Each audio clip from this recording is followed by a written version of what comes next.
Tandis que les projecteurs du monde restent braqués sur les tensions globales, un séisme politique secoue Bruxelles de l'intérieur. Viktor Orban vient de jeter un pavé dans la mare en affirmant que des exportations de pouvoir cette fois quittent les mains des États-nations pour atterrir discrètement dans les tiroirs opaques d'une élite technocratique. Selon lui, ce qui semblait être un ajustement discret dans l'équilibre institutionnel européen n'est rien de moins qu'une reprogrammation silencieuse des rouages de l'Union. À en croire le Premier ministre hongrois, nous ne faisons pas face à un simple débat administratif, mais à l'effondrement programmé de l'ordre intergouvernemental tel qu'on l'a connu depuis Maastricht. Ce qui se trame à Bruxelles n'est pas une dérive ponctuelle, mais bien une dynamique globale. À l'image de la Chine, tissant ses routes commerciales avec les pays émergents, l'Union européenne, sous l'impulsion de quelques mains invisibles, érige une architecture parallèle du pouvoir loin des regards citoyens.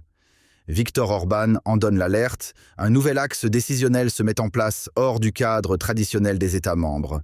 Et à l'instar des BRICS, défiant l'ordre économique établi, cette mutation institutionnelle entend rebattre les cartes de la gouvernance européenne. Mais alors que devient la voix de Paris, de Rome ou de Varsovie dans cette nouvelle donne, un simple écho dans les couloirs feutrés de la Commission, les signaux d'alarme se multiplient et les chiffres ne mentent pas. Tandis que Bruxelles semble accélérer sa mue institutionnelle, les effets de cette transformation sont déjà perceptibles dans les équilibres traditionnels de l'Union. Orban s'appuie sur des données internes pour affirmer que des directives non débattues redessinent les rapports de force entre les États membres. Ce qu'il décrit comme une désarticulation silencieuse du Conseil européen se manifeste par une concentration inédite du pouvoir autour de cercles restreints. Et à mesure que cette mécanique s'installe, les nations majeures comme la France commencent à se demander si elles ont encore un rôle moteur ou si elles sont désormais reléguées au rang de spectateurs d'un théâtre dont elles ne maîtrisent plus le scénario. En parallèle de ce glissement discret mais décisif des centres de décision à Bruxelles, une nouvelle mécanique d'intégration s'impose dans les couloirs du pouvoir européen. Viktor Orban l'affirme haut et fort, des structures inédites émergent, réduisant l'influence des États au profit d'un exécutif centralisé. Comme le yuan grignote la place de l'euro sur les marchés mondiaux, la Commission européenne semble redessiner les flux décisionnels détournant les processus classiques. Ce déplacement d'axe s'observe notamment dans la redistribution de fonds européens vers des pôles d'influence non validés par les parlements nationaux. Une Europe parallèle est en train de naître et Paris, jusque-là moteur, semble regarder passer le train sans tenir les commandes. Plus inquiétant encore, Orban soutient que plus de 80% des mécanismes de redistribution et de contrôle budgétaire européens sont désormais concentrés entre les mains d'un cercle restreint de technocrates à Bruxelles. Des mécanismes complexes, souvent inaccessibles aux citoyens, déterminent désormais le sort des projets nationaux, y compris dans des domaines aussi sensibles que la défense ou l'innovation stratégique. Depuis des années, certains rapports alertaient sur cette dérive institutionnelle silencieuse. Et pourtant, rien n'a été entrepris pour stopper l'absorption progressive de la souveraineté par cette machine centralisatrice. Si cette dynamique n'est pas stoppée, c'est l'ensemble du tissu démocratique européen qui risque de s'effondrer sous le poids d'une bureaucratie incontrôlée. D'après Orban, une vérité bien plus alarmante reste ignorée du grand public. Plus de la moitié des leviers institutionnels européens seraient désormais verrouillés dans des circuits décisionnels qui échappent totalement au contrôle démocratique. Et dans ce déséquilibre grandissant, la France, tout comme d'autres puissances fondatrices, semble perdre pied. Si demain un État membre souhaitait reprendre la main sur un projet stratégique, il se heurterait à un labyrinthe de régulations supranationales conçues pour empêcher toute autonomie réelle. Ce n'est plus une question théorique, mais une réalité palpable que certains analystes décrivent comme une centralisation sous contrainte. Pour rétablir une souveraineté pleine et entière, il faudrait réinvestir massivement dans les institutions nationales, revoir les traités et surtout briser le silence sur ce glissement insidieux. Mais avons-nous encore le temps ? La véritable question que pose Orban est la suivante. La France et ses voisins sont-ils encore capables de reprendre le contrôle de leur destin politique ?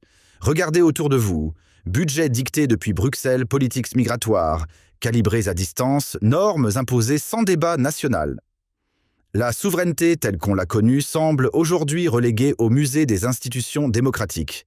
Un rapport publié discrètement par un think tank européen indique que plus de 65% des directives appliquées en France au cours des 2 dernières années sont issues d'initiatives technocratiques transnationales.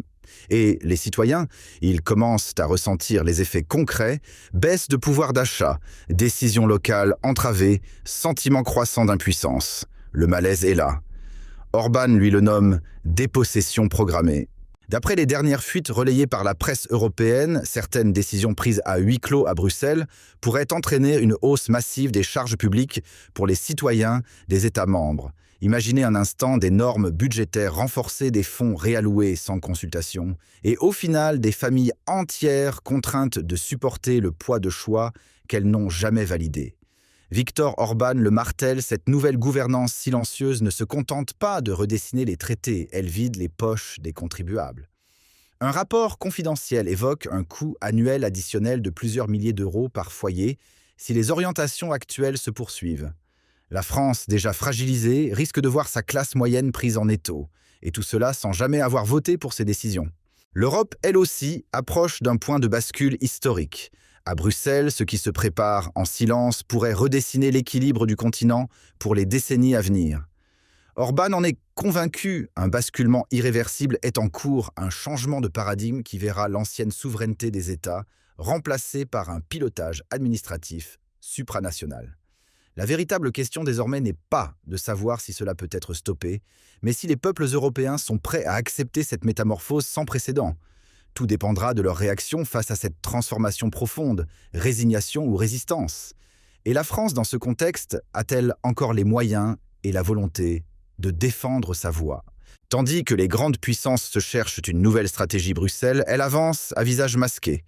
Orban dénonce la naissance d'un axe idéologique discret entre certaines capitales européennes et des élites non élues, bien décidées à refaçonner l'Union sans consulter les peuples. Une nouvelle route du pouvoir serait en train de se dessiner, reliant les centres décisionnels à des cercles d'influence fermés, contournant les parlements nationaux. Et dans cette dynamique, certains pays, jadis proches de Paris, réorientent déjà leur loyauté institutionnelle. Le chef du gouvernement hongrois évoque une reconfiguration silencieuse où l'ancienne solidarité européenne est remplacée par une logique de blocs alignés sur des agendas technocratiques. Et la France, elle regarde, mais n'agit pas. Prenons un cas concret. Au sein même de l'Union européenne, des alliances inédites voient le jour contournant les schémas établis et affaiblissant les repères traditionnels. Orban pointe du doigt certains États membres qui, en coulisses, pactisent avec la Commission pour renforcer un modèle post-national où l'autorité démocratique s'efface derrière des mécanismes automatiques. Cette recomposition institutionnelle ne se limite plus à des ajustements internes. Elle s'étend désormais à la scène globale de nouvelles coalitions politiques, de nouveaux centres de gravité. Et les BRICS ne sont pas les seuls à monter en puissance. Le Conseil européen, dans son fonctionnement même, est en train de se fragmenter. Le socle d'unité se fissure et la France risque fort de se retrouver au centre d'un échiquier qu'elle ne contrôle plus. Même au cœur des discours les plus virulents contre Bruxelles, une contradiction saute aux yeux. Pendant que certains dirigeants affichent une défiance apparente envers l'appareil européen, leurs administrations renforcent discrètement les liens institutionnels avec lui.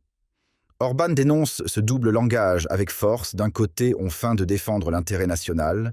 De l'autre, on signe en silence des engagements qui soumettent encore davantage les États à des règles communes non débattues. Cette duplicité, très présente en France selon lui, entretient une forme d'illusion démocratique, alors que la réalité, elle témoigne d'un engrenage de plus en plus difficile à inverser. Le pacte européen actuel n'est plus un contrat entre égaux, mais une dépendance soigneusement camouflée sous des discours de façade.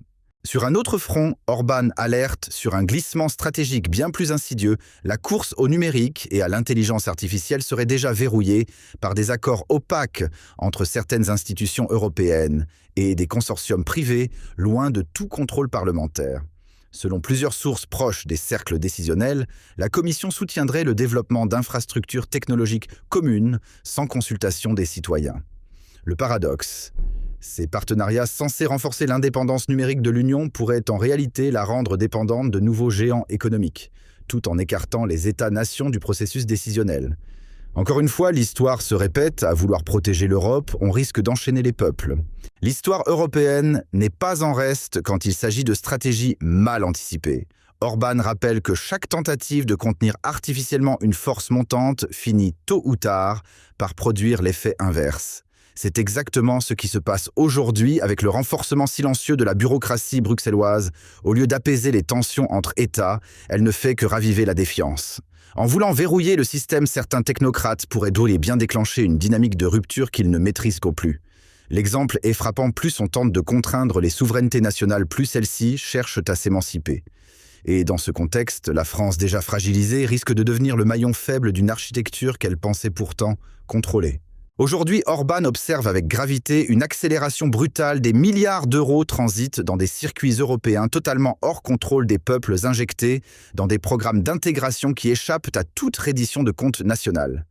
Ce phénomène rappelle les grandes manœuvres centralisatrices des décennies passées, mais avec une ampleur décuplée. La vraie interrogation désormais, les grandes puissances du continent, et en particulier la France, auront-elles le courage d'interrompre cette mécanique avant qu'elle ne devienne irréversible ? Car dans l'ombre de ces flux budgétaires se cache une dynamique bien plus vaste, celle d'un transfert de souveraineté méthodique, appuyé par des règles financières rigides et des menaces de sanctions pour les récalcitrants. Une logique implacable qui renforce les pôles technocratiques tout en réduisant les marges de manœuvre des nations. Au cœur des débats les plus explosifs autour de Bruxelles, une idée commence à circuler, la création